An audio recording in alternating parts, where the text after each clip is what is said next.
So I find myself in El Paso during the pandemic. And it's the first time I've been here in many, many years. I turn the corner and see the sign, Greyhound, Package Express. It's the bus company, the bus station in downtown El Paso, where I arrived as a 19-year-old ne'er-do-well character back in 1977. Talking Heads had just released, or were about to release, their album with Psycho Killer on it. The bus station looks pretty similar to how it did back in that day. Except there are no buses because coronavirus has pretty much halted travel. Who wants to get on a bus full of germs? I arrived here in the late afternoon and spent about a half an hour trying to figure out what to do. I needed to find my way to Jaurez, Mexico. I remember coming to this beautiful little building here and getting a bite to eat and a beer. And someone told me how to get to the bridge to Jaurez. So that's where I started for. I had never been out of the United States except on a brief afternoon in Montreal, Canada, with my family. And just El Paso seemed very different to me, like nothing I had ever seen before. I knew that to get to Jaurez, I had to cross a bridge over the Rio Grande. And from Juarez, I could catch a bus to Mexico City, my immediate destination. So I walked down this street, which seems then very much as it does now, except cars back then were a lot cooler than they are now. I was following the route used by the Spaniards, set up by the conquistadors, and I was getting ready to conquer in my own way. The trip from Albuquerque on the bus to El Paso was simple. But the leg before that, from Minnesota to Albuquerque, was a little more complex. I'd been working on a paddle wheel boat, a tourist boat, in St. Paul, Minnesota, on the Mississippi River.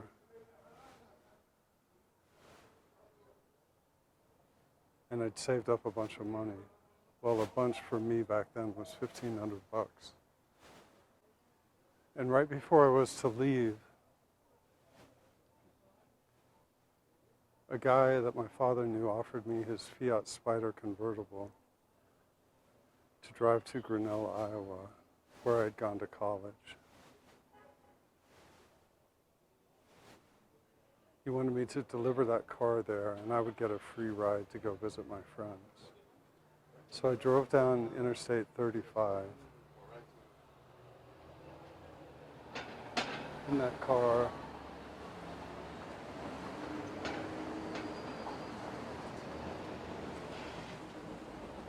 Wearing these white tennis shorts I'd gotten somewhere on my way to Italy, where I was going to become a writer.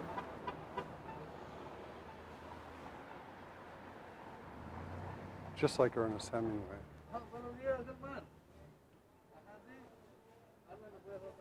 When I got to Grinnell, I saw my friends. I had a lot of friends. And I told them what I was up to. And we went to a party. And at the party I drank, as was my habit. I'm sure I had taken codeine also.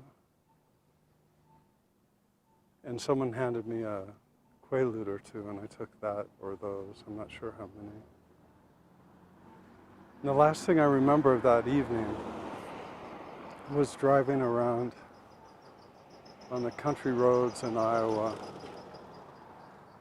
with some friends sitting in the back seat, some girls, maybe a guy or two, party. And the sky was dark and filled with stars. And I felt free and in total control of everything. I woke up in the morning in bed with Tina, a close friend and someone I cared deeply about, and someone who I haven't seen in 30 years or so, who I still care very deeply about. I said, Tina, let's go down to the Longhorn and get breakfast. I'll drive. She said, you don't remember what happened? I said, what happened? She said, you wrecked the car.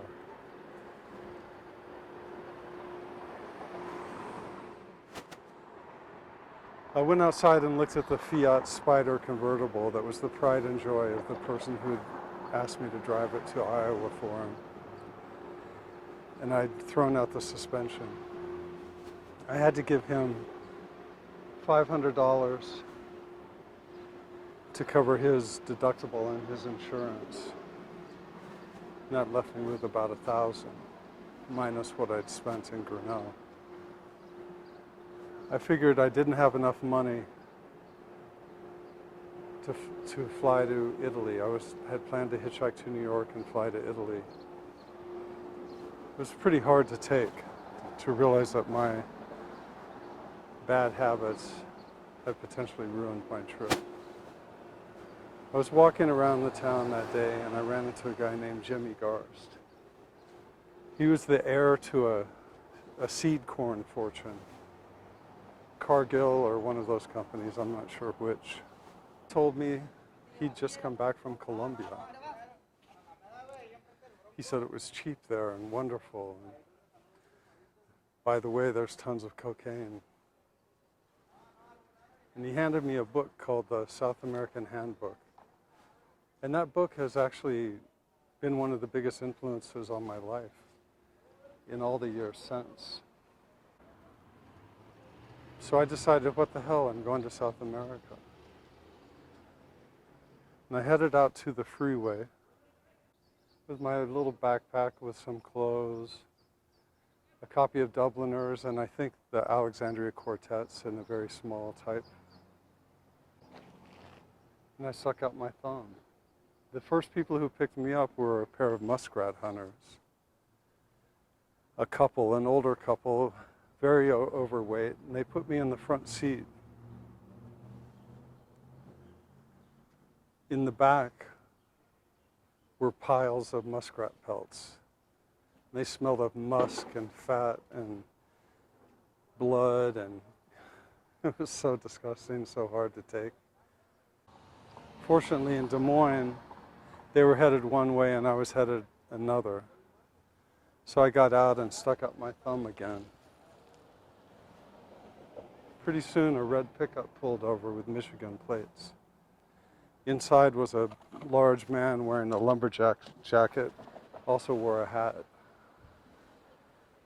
Hanging from the rearview mirror was this necklace that looked like claws. I asked him what that was about. He said, those are bear claws. He said, I kill the bears. I pull out the claws. And I take them to New Mexico and sell them to the Indians who use them for their own purposes. He said I make about $10,000 each trip.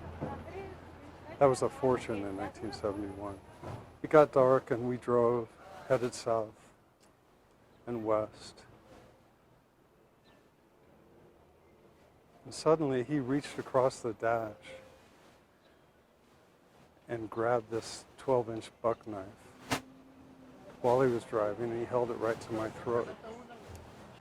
This wasn't the first time someone had held a knife to my throat. It was the second time, but that didn't make it any easier. A moment later, he released the knife, put it back in the sheath, and said to me, "I just want you to know I have it, in case you try to do anything with my claws." And he pulled into a strip club and said, "Here's where I stop. The bus station's down there," pointing down the road. So he went into the strip club with the bear claws in his pocket, and I went down to the bus station and caught a bus to El Paso. And I got off that bus and I asked where the bridge to Jaurez was. And I walked down El Paso Street until I came to the bridge.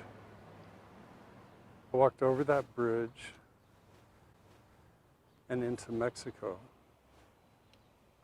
I was starving. Night was falling.